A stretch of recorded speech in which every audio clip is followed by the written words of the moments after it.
ഇന്ന് ഞാൻ നിങ്ങളെ കാണിക്കുന്നത് ഒരു പഴയ ചെടിച്ചട്ടിയിൽ കമ്പോസ്റ്റ് ഉണ്ടാക്കുന്നതാണ്. ഞാനിങ്ങനെ പഴയ പാത്രത്തിൽ കമ്പോസ്റ്റ് ഉണ്ടാക്കി വെക്കാറുണ്ട്. അതാണ് ചെടിക്ക് ഉപയോഗിക്കുന്നത്. അതിനായിട്ട് ഞാൻ പൊടിഞ്ഞ കുറേ കരിയില എടുത്തിട്ടുണ്ട്. ഞാൻ ചാക്കിനകത്ത് വെച്ച് ഇങ്ങനെ തല്ലി പൊടിച്ചെടുക്കുന്നതാണ്.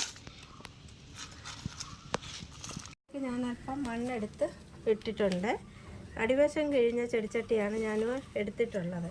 ഇനി നമുക്ക് ഇതിലോട്ട് പച്ചക്കറി വേസ്റ്റുകളും മുട്ടത്തോടും പഴത്തിൻ്റെ തൊലിയും എല്ലാം കൂടി ഇട്ട് കൊടുത്തിട്ടുണ്ട്. ഇത് നമുക്ക് നമക്കി വെക്കാം. വീട്ടിലുള്ള വേസ്റ്റ് മുഴുവൻ ഇങ്ങനെ പല പാത്രത്തിലാക്കിയാണത് കമ്പോസ്റ്റാക്കി വെക്കാറാണ് പതിവ്. അത് ചെടിക്ക് ഇട്ട് കൊടുക്കും. നല്ലൊരു വളമാണ്. ഇനി ഇതിൻ്റെ മുകളിലോട്ട് അല്പം ചാണകപ്പൊടി വിതറി കൊടുക്കുന്നു.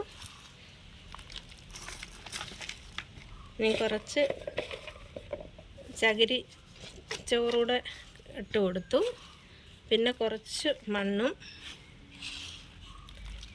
നല്ലോണം ഇട്ട് കൊടുത്തു. കുറച്ച് പച്ചിലയും കൂടി ഇട്ട് കൊടുക്കുന്നു. എന്നിട്ട് നന്നായിട്ട് ഇത് അമുക്കി വെച്ചിട്ട് കുറച്ച് മണ്ണ്, കുറച്ച് ചാണകപ്പൊടി, ഇനി ഇതിൻ്റെ ഏറ്റവും മുകളിലായിട്ട് നല്ലോണം മണ്ണ് ഇട്ട് കൊടുക്കുന്നു. ഇനി ഇത് കുറച്ച് ദിവസം അവിടെ ഇരുന്ന് ഏകദേശം 1 മാസമെങ്കിലും വേണം. അതുകൊണ്ട് പല പാത്രത്തിലായിട്ട്, എനിക്ക് വലിയ പാത്രമൊന്നും ഇരിപ്പില്ലാത്തതുകൊണ്ടാണ് ഈ ചെടിച്ചട്ടി ഉപയോഗിച്ചത്. ഇങ്ങനെ പല പാത്രത്തിലായിട്ട് ഞാൻ പഴയ ചെടിച്ചട്ടിയിലെല്ലാം ഇതുപോലെ ഉണ്ടാക്കി വെക്കും. അങ്ങനെ റെഡിയാക്കി വെച്ച കമ്പോസ്റ്റാണ് ഇത്. കണ്ടോ, ഇതിനകത്ത് മുട്ടത്തോടും ഒക്കെ ഉണ്ട്. ഇങ്ങനെ പൊടിഞ്ഞ് നമുക്ക് കിട്ടും. അത് വെയിലത്ത് വെച്ച് ഉണക്കി എടുക്കണം, ഇല്ലെങ്കിൽ ഇതിനകത്ത് ഉറുമ്പ് കയറും. എല്ലാവരും ഇത് ട്രൈ ചെയ്ത് നോക്കണം.